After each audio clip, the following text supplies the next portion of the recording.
So first of all, can you just talk me through Saturday morning and the thinking behind it and what you'll be doing on Saturday morning? So one of the things I was keen for the enthronement to do was to convey the message that I'm a bishop for the whole of Devon, not just for one particular city. So I want to start in North Devon on the day of my enthronement, and then I'll be sweeping down through Barnstaple, through the middle of Devon, down finally to Exeter, hopefully for 3 o'clock in the service at that time. I wanted to start particularly on Woolacombe Beach because that's where we spent many family holidays when I was young, and it's All Souls Day, which is the day, of course, when we remember those who've died. So I'll be remembering in particular my father and my mother of blessed memory on that day. We'll also be saying some prayers on Woolacombe Beach, and then we'll be doing some prayers for thanksgiving for holy baptism. And baptism, of course, is the beginning of the Christian life, so it felt appropriate on this day, beginning our journey towards the enthronement, to begin with those sorts of prayers. So that's part of the meaning behind the actual day, and hopefully as we come down through Barnstaple and through central Devon, we'll be taking in some social projects and some sports projects at the same time, as well as celebrating All Souls at a local rural church. I was going to say you're going to end up at the cathedral, but it's important that you're also going to be taking part in a service of Holy Communion at one of our smallest, sort of tiniest churches in North Devon. Why was it important for you to also be in a parish as well as at the cathedral on that day? I wanted to, again, express the fact that I'm a bishop for the whole of Devon in all its diversity, whether that's the smallest of deep rural parishes right through to the most metropolitan of cathedrals in our diocese. So it felt entirely right to spend some time in a small rural parish as well as in our very fine and beautiful cathedral. So that was partly what the thought was. But also, of course, it relays the fact that Devon is full of so many different contexts, whether it's rural, coastal, urban or market town. And taking in all of those on the way was again a way of endeavouring to convey the message that I want to be a bishop for the whole of Devon. Now, all being well, you'll be at the cathedral in good time for the enthronement service at 3 o'clock.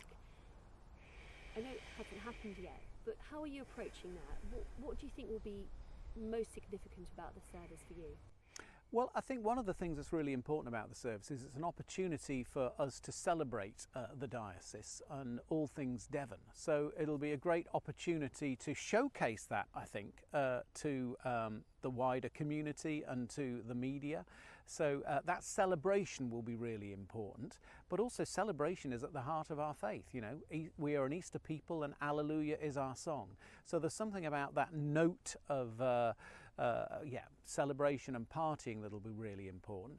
But also I'm really looking forward to being formally welcomed into the diocese, and the hospitality being shown to us already is indicative of the warmth that I no doubt will receive on that day. But really looking forward to that, and those I think will be the key things. Now, we're really hoping the cathedral is going to be sort of full to capacity on the day, with people who've been invited from organisations and all walks of life in Devon, as well as your friends and family. It's also going to be live streamed out to anyone who wants to watch it. So what are you hoping will be, I guess, the symbol of the kind of bringing together of the people from across Devon, whether they're churchgoers or not? Yeah, one of the things that I hope through this episcopate is that we'll continue the good work of partnership on the common good with those who share our values, our concerns for the needs and aspirations of the people of Devon. So this is a really good opportunity to come together, those with faith and those with no faith, and actually look together at how it is we can be in partnership together. And this is a moment when we can begin to see how that looks, if you like. So having that spectrum of people from various walks of life, from various categories of work or play, will be really important as a kind of springboard, if you like, for future partnership. So that's one of the aspects that I hope to build on from the enthronement day. And one of the things you're keen to prioritise in your role is children, young people and sort of mission to them and their families. And you've decided to make sure you're involving young people in the service with sort of a guard of honour outside and some young people saying the prayers. Why was that so important to you? I think if you look at the statistics, 75% of people who come to the Christian faith do so before the age of 18. 40% come before the age of 5. So if we're not engaged with children and young people, we're in real trouble in terms of nurturing the faith. So one of the reasons I'm so keen on engaging with children and young people is precisely to enable them to have access to a lively and engaging and relevant faith that can actually help their flourishing as spiritual beings. So that's why I'm so keen on this priority and why I want to make this a feature of the enthronement, because it is going to be a major priority for me in my episcopate. Now, of course, as well as involving young people and having some slightly more modern elements, the service is one that is full of tradition that goes back hundreds of years. How do you feel about that kind of line of succession, that you're the 72nd Bishop of Exeter and the first one was enthroned by Edward the Confessor before the Battle of Hastings? That's right, the first one, Leofric, was enthroned in 1050. You cannot get away from your ancestry or the history of it when you live in the Bishop's Palace here, because everywhere you turn there's a picture of one of your predecessors. So it's got a rich history, and I'm aware of perching on the shoulders of giants in my role.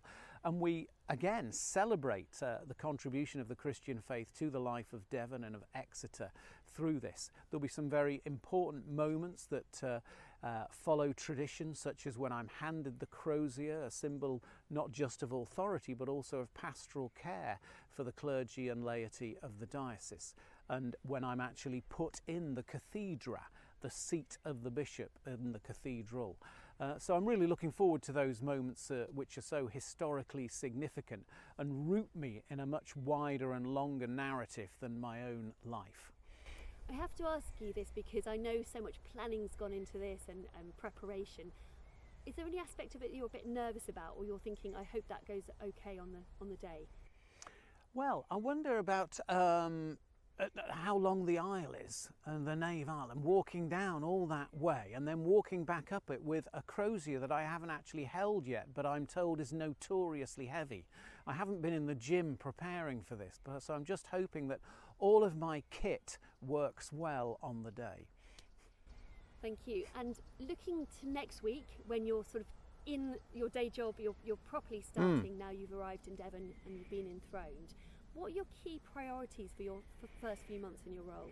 Well, I think because I need to get to know Devon, key priorities are listening, visiting, getting out and about, and understanding the context in which I'll be ministering as the diocesan bishop.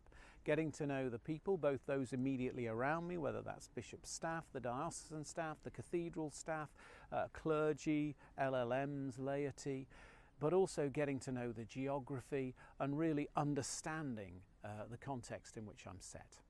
Thank you. And you've said you've got kind of 3 priorities. We touched on children and young people being one of them. And what are the other priorities? So children and young people, mission and evangelism, and growing deeper in faith, discipleship. Those will be the 3 that I would emphasise in my episcopate.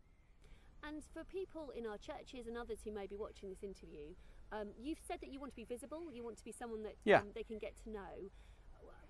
How can they best approach that? What do you most like? Do you like people to come up to you in the street? Would you like people to kind of drop you an email with their thoughts? What would be best in terms of them getting to know you?